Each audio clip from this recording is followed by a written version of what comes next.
Beautiful Sunday, isn't it? You know, it's a day that the Lord has made. We're going to rejoice and be glad in it.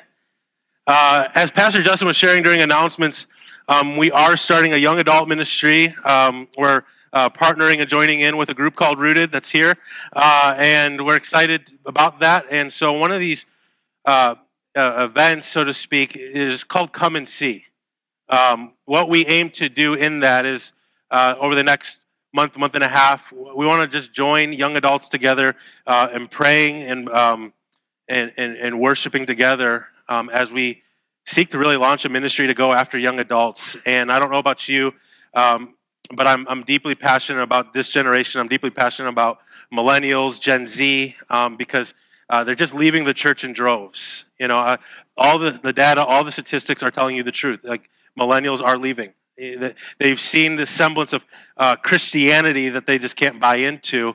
And I just look at Jesus, and I look at the captivating message that he had, so much so that it was the sinners that were around that were causing the Pharisees to say, hey, why does your teacher eat and teach with these tax collectors, these sinners? It was that group of people that was joining in and saying, hey, we're captivated by this message. And it was the religious leaders that really weren't buying into what Jesus had to say. And so I just know, hey, a life-giving message, when preached faithfully, when told honestly, and when lived out, I just truly believe you're going to see people drawn to that, right? You're going to be drawn to the light. And so we just want to do that. We want to see what God might do here in Sterling Heights, to see young adults coming to faith in Jesus Christ. So please just be joining us in prayer for that.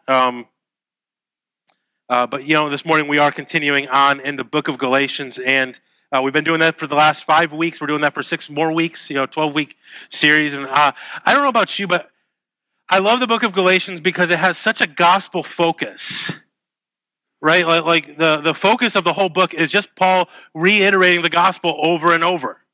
Well, like every single week, I don't know if I sound like a broken record up here because I feel like I'm saying the exact same things. But the whole Bible really points to a Christ-centered message, and you can't preach Christ without preaching the gospel.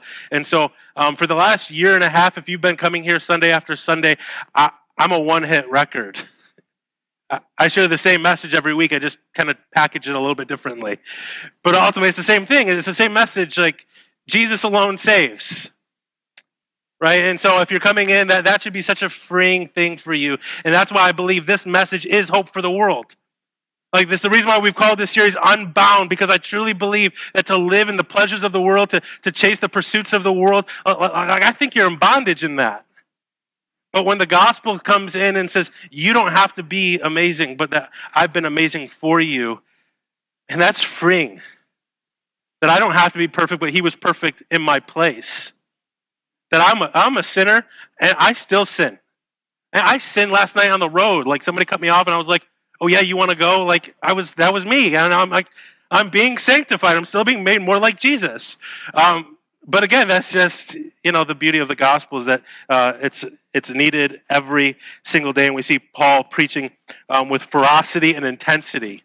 And we're going to see that even amp up in our text today. Like, he goes into a whole new level today. But I just hope that you've been excited, as I have, about this series. There's in Paul's arguments that he's been making, one of the things that he even brings into his argument is he's saying, hey, these arguments in and of themselves are a way that I can preserve the gospel. Right? He's like, the gospel that's been entrusted to me, the one that's been entrusted to the church, is this good news. He's like, even me just like coming in and bringing some correction, that in and of itself is a preservation of the gospel. And millennia have passed. And I don't know about you if you know this, but the gospel is still under attack.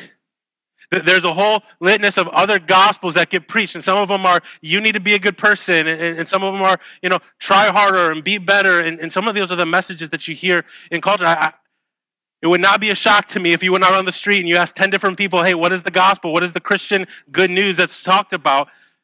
You're probably going to get a lot of different answers.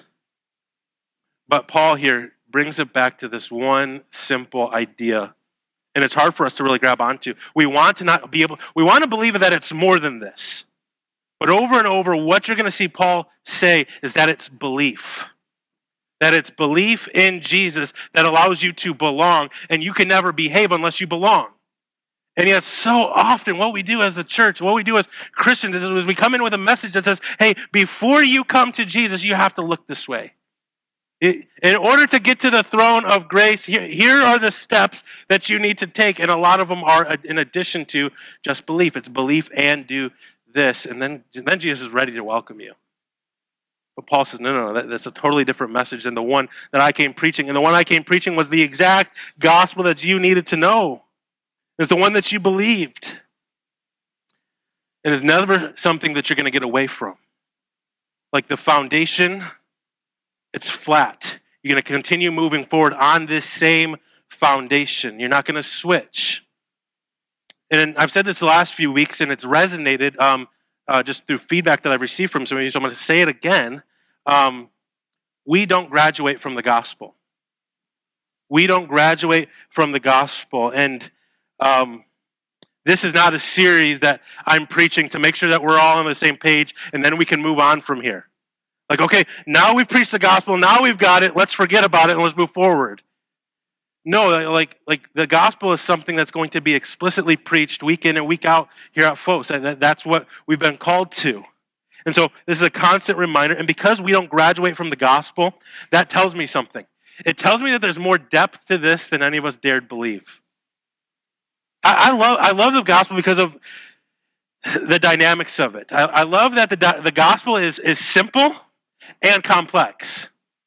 Right? Like if you're here for the first time and you've never been to church and you know nothing about Jesus and you're like, hey, who's this Paul guy you're talking about? Like, if that's where you're at and you say, hey, I've just been unchurched, like I want to say, hey, welcome.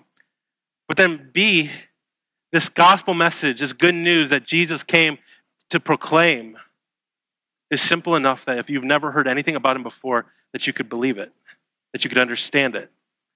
But the gospel is also so complex that people have devoted the entirety of their lives to studying it, to writing about it, to teaching on it, and they've gotten lost in the depths of the ocean. Right? And so there's really this contrast, and both of those are true at the same time. I don't know if you know that can happen. Right? I know we live in 2022, and it's, you either got to be one way or the other way, but I'm telling you, no, the gospel can be both complex and simple at the same time. Two things can be true at once. Somebody wise told me that, and I've been since saying that over and over. But I love that that's how the gospel is. I love that the gospel is something that I have to believe like a baby drinking milk, and that when I'm older and I'm chewing on the meat, both are true. Right? I love what one pastor tweeted out. He said, the gospel is not just the ABC of the Christian life, but the A to Z of the Christian life. And Paul's dealing with that with the Galatians in our text this morning. He addresses the fact that the gospel that he brought to them, the one that they received, the one that they, the Spirit came in and gave them gifts, and you see this flourishing happening in Galatia. He's like, that gospel, the one that you were hungry for, the one that you tasted and you savored. He goes, you had the right gospel. Your foundation, it started properly. But somewhere along the lines, we've brought in other dynamics of the gospel. You've changed the foundation. You've changed the thing that you once loved, and you've added to it. You've added to this message. And in doing that, like if you add or subtract to the gospel message that I brought to you, in what you're doing is you've ruined the good news. It's no longer good news. Because if the good news of the gospel is that I have to believe and behave in order to belong, Paul's like, I'm toast. I've said it week after week, I'm toast. Right? If every day, like if all the gospel did was give me a do-over and said, okay, hey, I saved you from your past sins, but now it's up to you to really not mess it up.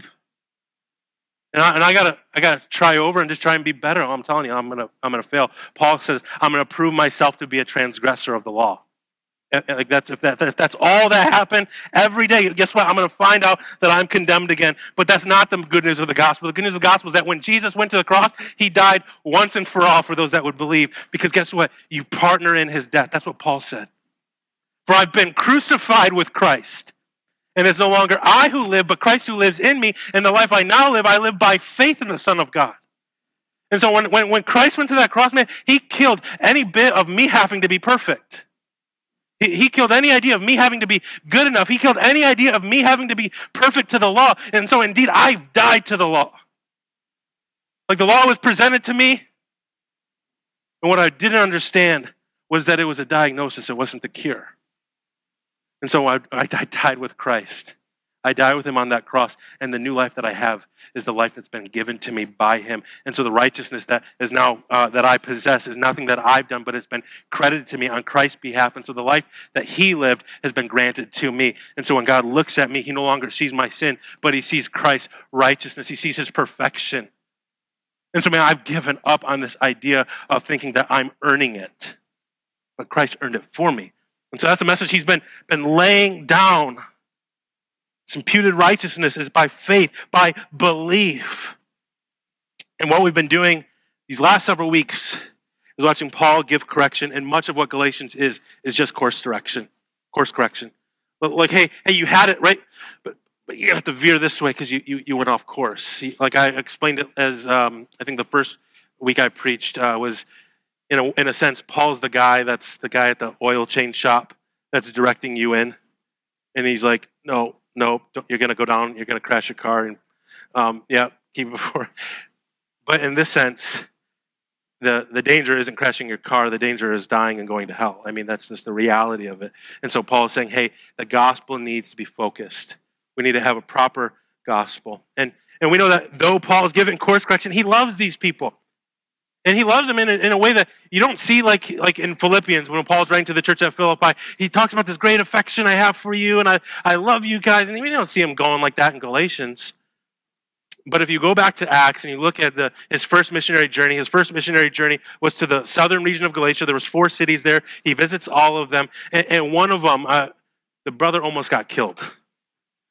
They stoned him, left him for dead. He didn't die. And all that to be said, he was willing to die for these folks. So I have no doubts in my mind that Paul loves these people deeply, and so that's why he's taking the gospel message so seriously. I have a confession to make, and it's not about me almost having a road rage incident last night. I was coming home from a comedy event. Like, that's not the time where you should be angry, right? Again, just more like I'm sinful. But the confession I have is also an invitation. So I'm going to say one statement, and you're going to say, that's confession. You might not understand the invitation by it, but I'll explain if you don't get it. The confession is, I have never been on a cruise before. So that's my confession. Do you understand why it's an invitation? Because if anyone just so said, hey, I just feel so led to bless you with a cruise, I'm just like totally open to receiving that, But, all jokes aside, don't do that unless you've consulted with me first. I've got stipulations, there's certain places I'll go and won't go. Kidding. But seriously, you all have my number. I gave it out last week. Now, I'm sure when, I don't know, how many of you have been on a cruise before? Oh, we're living in upper echelons. I'm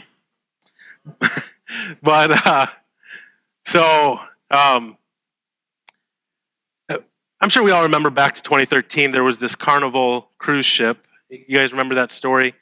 Actually, show of hands, who remembers that story? That ship that got stuck at sea for like 4 days. This is about 50%, I'd say, that remember that story. Because the Hefners, our drummer, Austin, yesterday was telling me, oh, no one remembers that story. And I was like, everyone remembers that story.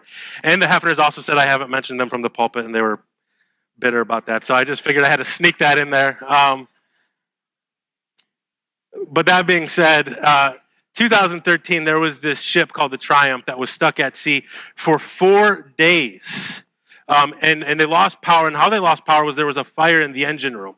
And so they lost power. And I was reading an article this week that kind of came from the perspectives of those that were on the ship. And so I just want to read this to you real quick. The article stated this: the lost power made it impossible to operate the flush toilets. So if you were with me for 4 days and we weren't able to flush the toilet, we're all in trouble. Made it impossible to keep cool in the unshaded waters of the sea and preserve and cook all the perishable food on board. Passengers reported long lines for food, shortages of fresh water, illnesses, and widespread boredom. Many passengers slept in the hallways or outside to escape the heat and below the decks. CNN dubbed the Triumph the cruise ship from HE double hockey stick. Just didn't feel right saying that at church. Again, I've never been on a cruise ship before. But I am sure that whoever was on board that ship did not purchase their entrance and expect that that's how they were going to be living the next week. Right? And so I'm sure cruise ships are generally pretty fun. I'm sure there's a lot of activities that people do. But in order for it to be fun, in order for it to be all that you pay for, it requires power. It requires a power source. And so within a year, Carnival fixed their mistakes. They, on all their ships, now have emergency power capabilities. Because what Carnival learned was that when the power goes out, the party goes out. Right? So they needed to fix that mistake. And in our text this morning, that is what the Apostle Paul is going to remind the church of Galatia of. Paul's going to address the fact that, hey, at the beginning of your faith, when everything was beautiful, when everything was amazing, when everything was flourishing, he goes, there was a source to that. There was a very real source to the joy that you were experiencing in the life-giving message of the gospel. There was a source to it. And now you've changed things, and you're no longer living in that same joy. You see, Paul's coming into this, and he's seeing people that are no longer living free, right? As if what Paul says, hey, when I'm hearing what's happening in Galatia, I provided you guys tickets. I didn't pay for the tickets. Jesus bought your tickets, but I was able to distribute them to you. And now I'm hearing stories about you guys like sleeping in the hallway. I'm hearing stories about toilets not getting flushed. Like I'm hearing some pretty awful things. What happened to the power? What happened to the source? You see, Paul's confused, and he's saying, what happened to that message? The one you were so desperate and hungry for. The thing that became your source of life. And why have you reverted back to this idea of thinking that the ideal way to life was through the law? Like, why have we gone back to that? Like, I thought you found out that there was no party there. There was no life there. And so that's the thought Paul is addressing in our text this morning. And again, like I told you, in our text this morning, we get a little bit more of a spicy demeanor from Paul. Like he's just going to use some colorful language towards these people. He's going to use very strong language that, I mean, honestly, it would be uncomfortable to say if you were literally meaning it. Like, I can read it, I can say it, but I'm like, hey, that was Paul, not me. Like, he uses some strong language towards these people, but again, you don't look at this strong language and not believe that it isn't out of love. And sometimes the wounds of a friend can be trusted. That's what the scriptures teach us. The wounds of a friend can be trusted. And so sometimes that requires saying hard things. It requires saying difficult things. And sometimes you say things that you say, hey, you know what? This is going to hurt, but I love you enough to say it. And I was like, okay, Paul, like, where is this level of frustration coming from? And I got to imagine it's this context. I was the one that came. I was the one that preached it to you. I was the one that gave you those tickets. So much so I had to like almost lay my life down for this. And now you've completely turned away because you've added to this. And so Paul wants to reintroduce them to the source of power that they had. And so knowing that Paul is frustrated, let's look at our text. Galatians chapter 3, verse 1. O foolish Galatians, who has bewitched you? It was before your eyes that Jesus Christ was publicly portrayed as crucified. Look at those first three words. O foolish Galatians. I mean, you see those strong words that he uses about these people that he loves? You foolish Galatians. One translator says, it might be better said, oh, you dear idiots of Galatia. I'm being serious. In Galatians, foolish, in the calling of the Galatians foolish, Paul did not mean that they were morally or mentally deficient. That was the ancient Greek word moros that had that idea. Jesus used that at times in some of the parables that he taught in. Instead, Paul uses another ancient Greek word, anateos, which had the idea of someone who can think but fails to use the power of perception. And so what Paul's saying is that, hey, I'm not calling you dumb. I know that you guys are well-meaning. I know that you guys have the ability to learn and understand and think. But as I look at what's happening here, as I look at what's playing out here, you just look like people that are standing there with a dumbfounded look on your face. And you're just seemingly okay with it. And so all I'm saying is, like, you don't make sense. Like, I know you know better. That's what Paul's saying to these Galatians when he says, oh, you foolish Galatians. You know better. How many have ever been corrected that way? You know better. We got a lot of smart people here because you guys know better. If I had a quarter for every time somebody said that to me, Tyler, you know better, I'd be a very rich man. And then Paul asks a question. Not only does he say, hey, you know better. So the question I have then, because I know what you know, who has bewitched you? Right? Literally, who has given you the evil eye? The question that Paul has for the Galatians is, are you under some type of spell? Like, who put some spell on you? Because that's the only thing that logically makes sense. Paul didn't mean this literally, but he's saying that your thinking is so clouded, it's so unbiblical, it's so contrary to what was taught to you and that you believed. Like, what's happened? Again, this doesn't make sense because I know what you know. And in this question that Paul asked, I hear more than just his frustration. I hear more than just his frustration. I actually hear someone who's sad, this guy who's sad. It's like almost like as if he's saying, these aren't even the people that I once came and ministered to. Well, like, you are so different. You've done this 180. You've completely flipped the script. So much so it's like, who bewitched you? How has this happened? Why did you gladly receive this false gospel? This thing that wasn't good news at all. In fact, it's terrible news. He's almost wondering, it's like, am I waving my hand in your face? Like, are you understanding anything I'm saying? Do you know it's me? You understand why I'm frustrated? Do you understand why I'm coming to bring correction? Because something's seriously gone wrong here. Because you had such a clear example of the gospel. For it was before your very eyes that Christ was publicly crucified. Paul pointed them right back to the cross of Christ. He pointed them back to their source of hope and life, and that the good news of the gospel involved Christ going to that cross. And again, Paul's saying, hey, that was your cross. That was my cross. For those of us that are believers in Jesus, that was our cross too. And that was good news because it put to death everything that we were chasing after. It put to death our efforts. It put together our good behavior. It was Paul's version of dying to the law. There was no longer working to live, but now there's a totally new relationship that Paul had with the law. Again, Paul never condemns the law. Never once you see Paul condemn the law in Galatians. He doesn't say the law is bad. He doesn't say the law is evil. He doesn't say the law is a bad idea. He simply says it doesn't save you. But you can look over and over throughout the Bible and you see David meditating on the law. He rejoices in the law. The law is not a bad thing if you understand it for what it is. That if it's pointing you to God's holiness. And Paul is saying this because it was the same message that he came preaching to them in the first place. Like if you go back to Acts, you look at the first missionary journey, you look at the 4 various cities that he goes to, this is the same message that he came preaching. He came preaching that it wasn't the law.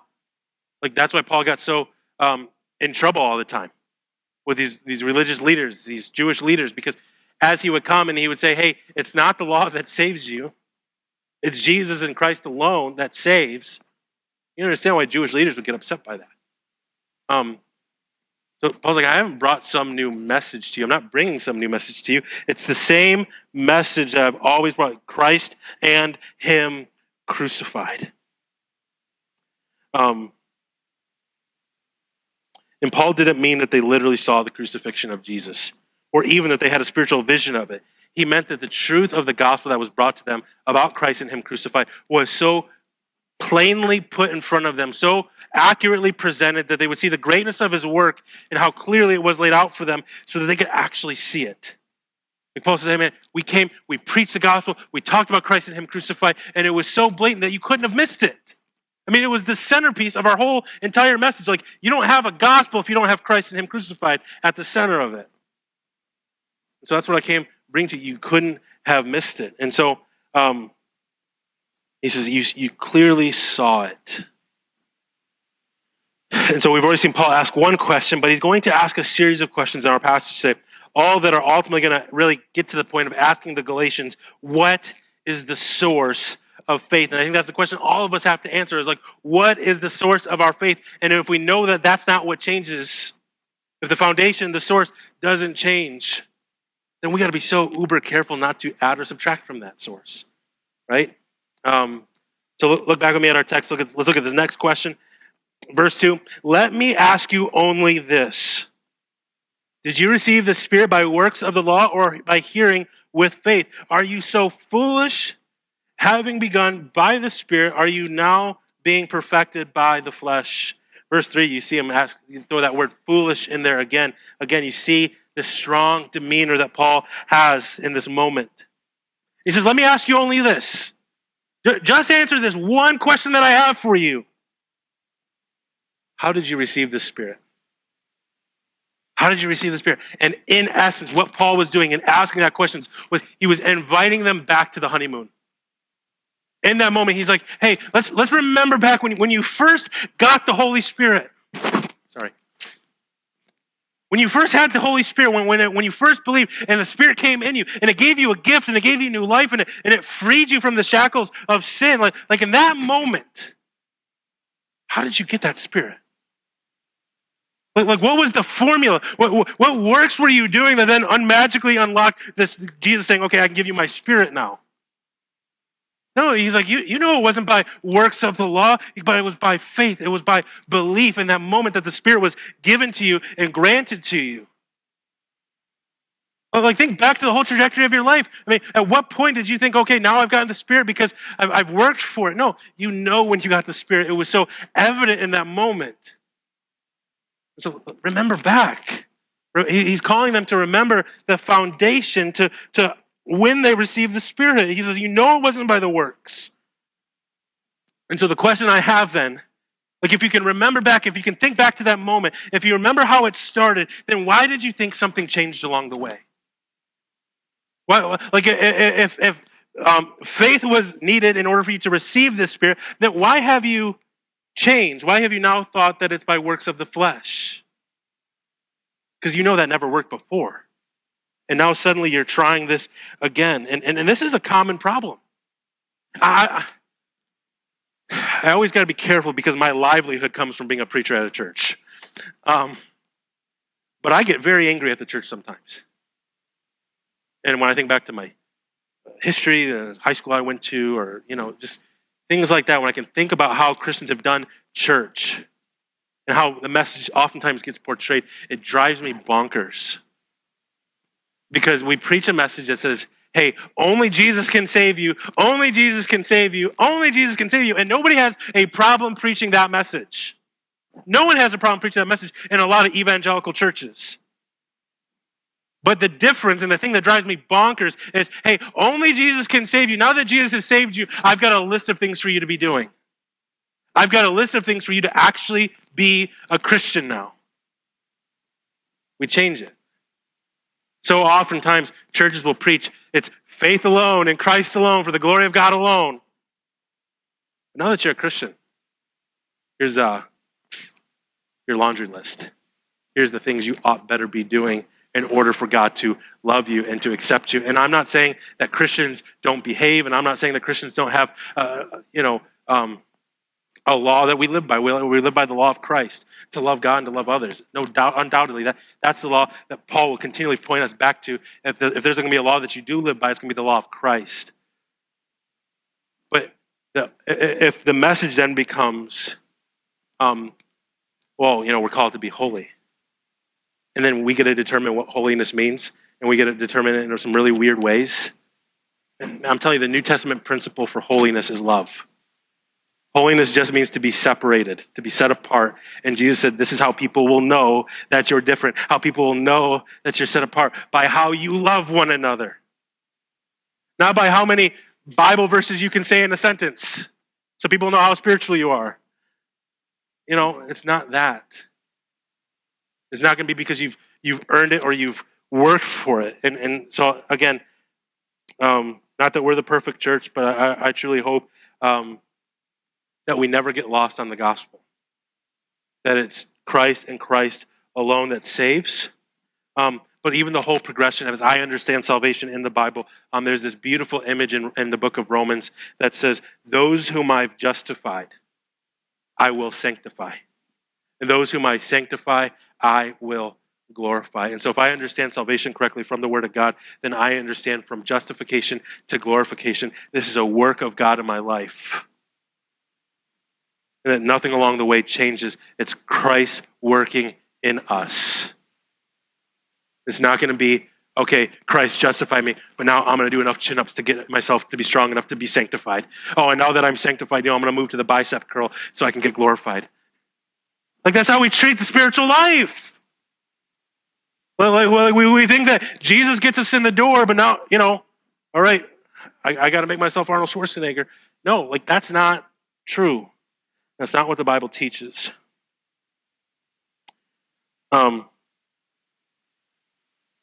I've shared this before, but I always like sliding this detail in as a reminder.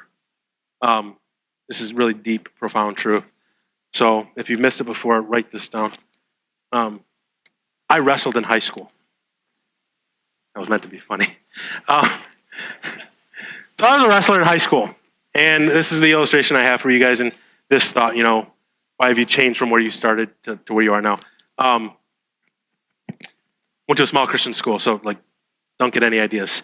Not a great wrestler by any stretch of the imagination. However, I had a really good friend in high school who now owns a Brazilian Jiu-Jitsu gym in Ferndale. He's a black belt. He went to the IBJJF World Champions and won. Not a big deal. But he was a fantastic grappler. And I remember upon wanting to be on the wrestling team, I thought, you know what this is about? All wrestlers are great weightlifters.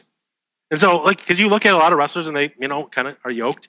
And so you think, oh, they must lift a lot of weights. And so I thought that was the way to become a good wrestler. And this guy, my buddy Alex, he was in good shape, but was not a weightlifter. And, he would just dominate everybody. And so I remember him, even going over his house and showing me moves. And I remember just thinking, well, when are we going to hit the weights? And he's like, dude, it's not about that. Like grappling is not about that. Grappling is, understanding the person's body and their momentum and their weight and balance and technique and moves. That's really what it's about. Right? And so he would show me things. And then I still remember one time saying to him, but dude, we need to work out. We need to lift weights. And that actually got him frustrated. It actually got him angry. And he was like, dude, I've told you that's not what it's about. That can be supplemental, but you need to focus on all this other stuff because you're really bad at it. So, I thought that was, I think that's where Paul's heart is. I'm telling you what's truly and mostly important. And I'm not to say that behavior doesn't matter at all, not to say that, but surely it's not what's going to save you. That's not what's actually of utmost importance. And what's of utmost importance is that Christ Jesus died for your sins and was raised in accordance to the Scriptures. That's of utmost importance. And so Paul, again, he's frustrated. It's okay for him to be frustrated because, again, they're just missing the point. The recipe of success hasn't changed, Galatia. The source has always been, will always be, and it'll never change. The source is Jesus and faith in him. In verse 4, we're going to see Paul ask another question. Did you suffer so many things in vain, if indeed it was in vain? Paul, right there, what he just did was he acknowledged that there's a cost to following Jesus. Did he not? Right on the onset, hey, when you first believe, when you first received the Spirit, did you suffer in vain? We oftentimes don't like to think that becoming a Christian is being called into a life of suffering. But over and over, I see that in the New Testament. Over and over, I don't see Paul giving his life to Christ and then suddenly becoming a celebrity that gets to live in lush. I don't see that. I actually see people dying really, really bad deaths. I actually see people being mocked and ridiculed, and I don't see things necessarily going in their favor. And yet, it's the greatest thing you could be called into. It's the greatest life you could be called into, and that invitation really is for all of us. But again, it's not going to be void of suffering. It's not going to be a void of hardships. There's a cost associated to it. And for some of us in here, maybe you think, I can definitively think about the cost that it was for me. I can think about that moment of what it actually cost me to truly, ultimately follow Jesus. Maybe it was relationships. I have a good friend. Good might be strong. I have a friend that was Muslim, and when he became a Christian, his family denounced him. I mean, that was a very real. You could see the cost right there in front of you. But maybe for you, it was relationships. Because I don't know if we're all on the same page here, but the world isn't a huge fan of Jesus. The world is a huge fan of a concept of Jesus. There's a lot of people that say, oh yeah, I like your Christ, but I don't like your Christians. But the Christ that they like isn't the Christ of the Bible. Right? A lot of people don't have a problem with a Jesus that doesn't ever disagree with them. A lot of people don't have a problem with a Jesus that doesn't have convictions. A lot of people, can like a Jesus that doesn't hate sin. But I will tell you this and write this down. If you're taking notes, write this down. Don't ever forget this truth. A Jesus that doesn't hate sin is not a Jesus that the Bible shares about. So one more time. A Jesus that doesn't hate sin is not a Jesus that the Bible shares about. And so to follow a Jesus that calls people to come and die to their preferences and their dreams and their life and just begin living for his purposes and his plans for their life, one that calls religious people to die to the law, calls people to die to their sin, and you're saying, I follow that guy, I'm with that guy, that doesn't win you a lot of friends, because ultimately you're going to be guilty by association, right? And Paul asked, was all of this done in vain? Was all this? I'm sure Paul is remembering the glorious time of them receiving the gospel and them believing and saying, hey, no matter the cost, we are in, and they saw the life that came from that. He said, man, I look back to that season, I look back to the honeymoon, and I say, was that in vain now? That happened for no reason because you've abandoned it? You've abandoned the truth of the gospel? Was it all for nothing? And so there's one more question that Paul is going to ask, but it's in light of all of these questions. Paul's getting to one more question, and it's really a question of reflection for them. Verse 5, does he who supplies the Spirit to you and work miracles among you do so by works of the law or by hearing with faith? That question sound familiar? I sure hope so, because I just read it about 15 minutes ago. It was asked in verse 2.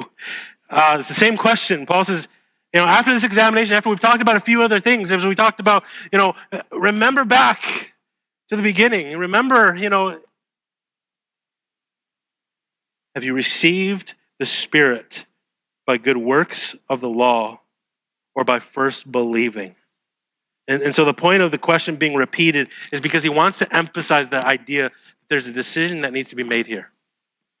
Hey, we're coming down to the nitty-gritty of the gospel. We're coming down to what is actually the source of the good news. And some people have come in here and they've told you that it's by works of the law, but I am telling you, you receive the Spirit not by the things that you do, but by the belief that you have in who you have placed your belief in. And so are you going to do it by earning and deserving, or are you going to receive it by believing and receiving? And you think this is the last question, right? Like, hey, you've got to make the decision. You've got the thought. Now, deal with this dichotomy here, because it's one or the other. It's definitely not both. So you have to choose. But before he leaves, before he exits, right? He doesn't just end with this question. he brings up something, and how I like picture this in my mind, it's like, okay, what is it going to be, Galatians? Is it going to be by the works of the law, or is it going to be by belief in Jesus? You decide. And it's almost as if he's like walking out, and before he starts wiggling the door. He says, wait, hold on, one more thing. No, one more thing to say, and it's verse 6. Verse 6 is the one more thing he has to say in light of these questions that he's asked. Verse 6, just as Abraham believed God and it was counted to him as righteousness. You see what Paul just did? This expert in the law, the one that studied under Gamaliel and was going to be the next high priest, the one who knew the Old Testament scriptures, the Jewish law and covenants and rituals better than anybody, it was this guy, this Paul. And what he does in this moment is he brings up a name.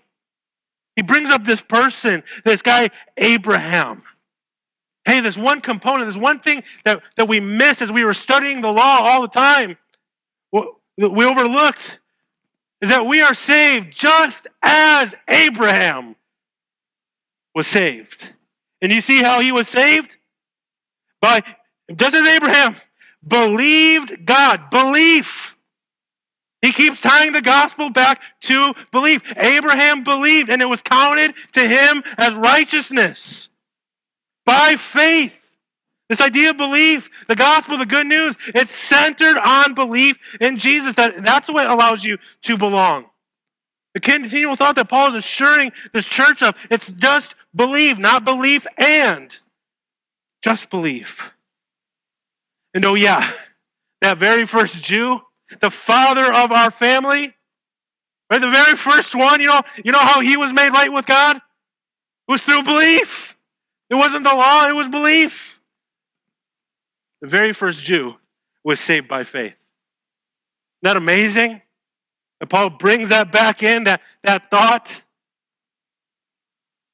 And if you ever wondered how people got saved in the Old Testament before Jesus came and died on the cross, well, according to Paul, it's just belief.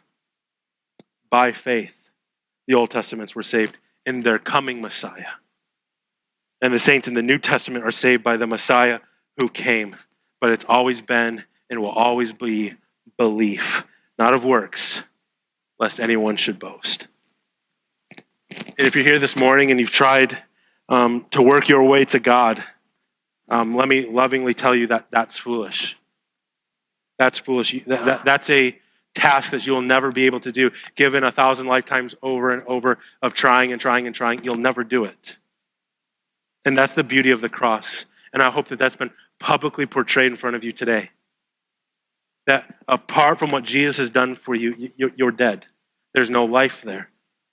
But the fact that Jesus came and died, he affords you life and life to the fullest. And not to say that life is going to be easy or that life is always going to be fun, but I'm telling you, a life that has been committed to Christ is the greatest life that you could ever live. And so in this moment, I want to invite you that if you've never have before, it's simply through belief, through saying and confessing with your mouth that Jesus is Lord and that God raised him from the dead, you can have this faith that affords you the Spirit that will come in and live inside of you and begin to change you from the inside out. That's the beauty of the good news. It's not that you have to do it, but that he's done it for you. Any other message is not good news, it's bad news. Let me pray for us.